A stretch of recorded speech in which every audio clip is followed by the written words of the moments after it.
BJP সরকারের আমলে বাঙালি বিদেশ চলছে, আমরা বাঙালি।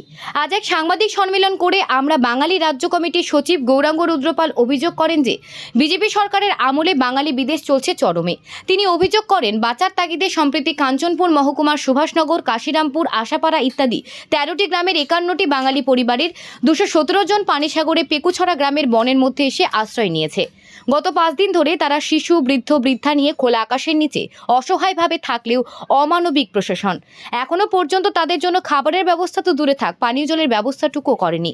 উল্টে উদ্বাস্তু পরিবারগুলো পেকুছড়া থেকে উচ্ছেদ করার জন্য পুলিশ ও প্রশাসনের লোক মিলে জোর জবরদস্তি করে চলেছে। এমনকি এলাকায় পানীয় জল ঢুকতে বাধা দিয়ে মেরে ফেলার ব্যবস্থা করছে। বারবার প্রশাসনের পক্ষ থেকে হুমকি দেওয়া হচ্ছে জায়গা ছেড়ে দেওয়ার জন্য, অথচ ঘটনাস্থলে খানিক দূরে বন দপ্তরে আরও একটি জায়গায় প্রায় ১০০ উপজাতি পরিবার বসবাস করলেও তাদের উচ্ছেদের ব্যাপারে প্রশাসন সম্পূর্ণ নীরব। এই হলো বর্তমান বিজেপি সরকারের বাঙালি বিদেশ তথা উপজাতি তোষণ নীতির নমুনা, যা অতীতে বাম আমলকেও ছাড়িয়ে যাচ্ছে। আজ এই সাংবাদিক সম্মেলনে আমরা বাঙালি দলের পক্ষ থেকে দাবি রাখা হয়, বিকল্প ব্যবস্থা না করে পেকুছড়া আশ্রিত কোনো বাঙালি পরিবারকে পেকুছড়া থেকে উচ্ছেদ করা চলবে না। অবিলম্বে পেকুছড়া অঞ্চলে আশ্রিত উদ্বাস্তু বাঙালি পরিবারগুলোকে সরকারি উদ্যোগে খাদ্য, পানীয়, ঔষধপত্র, থাকার জন্য ঘর নির্মাণের ব্যবস্থা করতে হবে। ৮০ জনের গণহত্যার পর থেকে এই পর্যন্ত উগ্রবাদী আক্রমণ ও উগ্র রিয়াদ শরণার্থীদের আক্রমণে যে সমস্ত বাঙালি পরিবার স্বজনহারা, সম্পদহারা হয়েছেন তাদের পূর্ণ ক্ষতিপূরণ ও নিরাপত্তা দিয়ে সস্থানে পুনর্বাসনের ব্যবস্থা করতে হবে। স্বাধীনতার জাতীয় প্রতিশ্রুতি মোতাবেক পাঞ্জাবি উদ্বাস্তুদের মতো বাঙালি উদ্বাস্তুদেরও পুনর্বাসনের ব্যবস্থা করতে হবে। হাইকোর্টের কর্মরত বিচারপতি দিয়ে ৮০ জনের গণহত্যার বিচার বিভাগীয় তদন্ত করে দোষীদের শাস্তি বিধান করতে হবে। প্রতিটি বাঙালি পরিবারকে উপজাতির মতো বনের অধিকার ও জমির পাট্টা দিতে হবে। আজকের সাংবাদিক সম্মেলন জানেন আপনারা, এখন থেকে ৪-৫ দিন আগে কাঞ্চনপুরের পেকুছড়ায় অনেকগুলি বাঙালি উদ্বাস্তু যারা দীর্ঘদিন ধরে কাঞ্চনপুর এলাকাতে বসবাস করছিল, নরসিংপাড়া, গছিরাম ইত্যাদি এলাকায়, সেই রিয়াং শরণার্থী কাঞ্চনপুর থেকে আসার পর এই বিগত দিনগুলিতে তাদের উপর বিভিন্ন ধরনের অত্যাচার হয়েছে। চুরি চামারি, ছিনতাই, ডাকাতি থেকে শুরু করে। তো এই পরিস্থিতিতে পরে নিরাপত্তার অভাবে তারা এলাকা ছেড়ে বিভিন্ন জায়গাতে কাঞ্চনপুরে আশ্রয় নিয়েছিল। এখন সেইখানেও থাকতে পারছে না, বাধ্য হয়ে তারা পেকুছড়া নামক একটা পানিসাগর ব্লকের অন্তর্গত মহকুমাতে এরা এসে আশ্রয় নিয়েছে।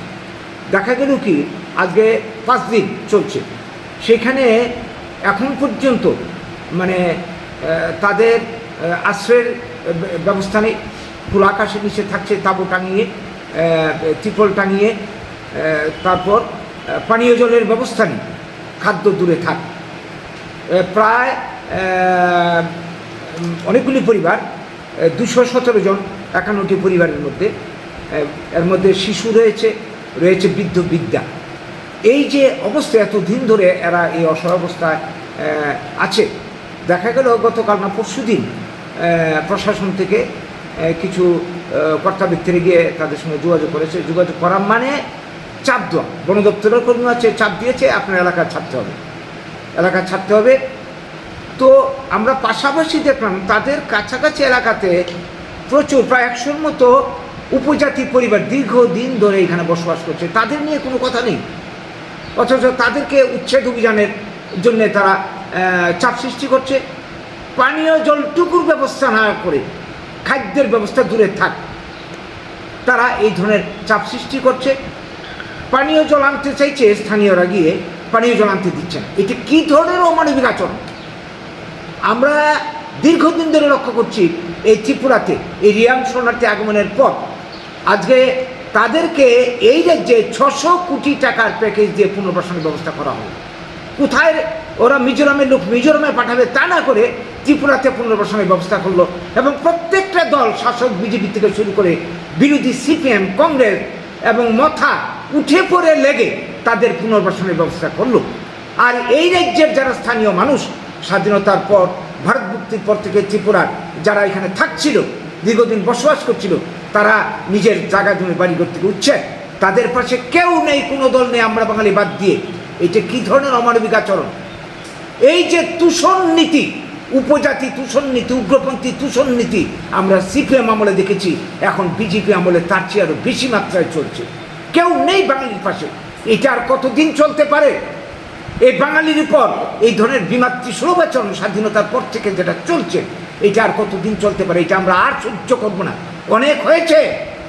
তাই আমরা এই রাজ্যের আপামর গণতন্ত্রপ্রিয় মানুষ, এই রাজ্যের শুভবুদ্ধি সম্পন্ন মানুষ, এই দেশের শুভবুদ্ধি সম্পন্ন মানুষ, বাঙালি শুভবুদ্ধি সম্পন্নের যারা রয়েছেন, বুদ্ধিজীবী ছাত্র যুবক যারা রয়েছেন, তাদের কাছে আবেদন, এই জাতির উপরে এই অত্যাচার, নির্মম আঘাত, স্বাধীনতার বলি, দেশভাগের বলি, ভূমিপুত্র বাঙালির উপর এই আঘাত আমরা নীরবে এইভাবে মুখ বুজে সহ্য করে যাব?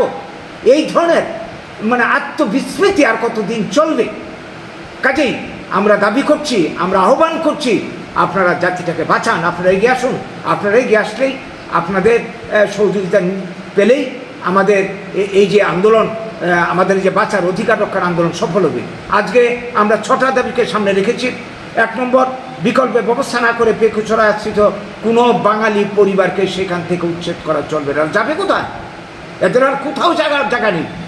যাওয়ার যদি ভালো জায়গা থাকে, কোন কারণে মানুষ নিজের ঘর ছেড়ে এসে জঙ্গলে এসে আশ্রয় নেয়?